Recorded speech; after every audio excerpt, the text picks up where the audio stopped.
Altra grande prestazione quella di Luca Dorio e altro grandissimo gol di alta classe, eh?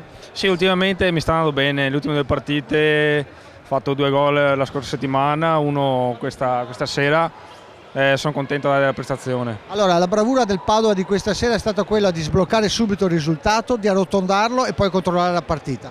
Sì, diciamo che ultimamente stiamo curando tanto la parte atletica e ci aiuta tantissimo nelle ripartenze, nel mantenerci concentrati anche di testa e stiamo facendo veramente bene, bisogna solo trovare la continuazione giusta. Si torna alla vittoria dopo un paio di sconfitte che non ci volevano, però l'importante è mantenere la zona playoff. Certo, bisogna mantenerla, è il nostro obiettivo, il playoff, e bisogna mantenere il più possibile la quarta, quinta posizione e non buttare via punti a caso. Anche perché sì, ci qualificheremo per i playoff, ma dopo bisogna dire la nostra anche, no? Bisogna vincere, sennò tanto vale.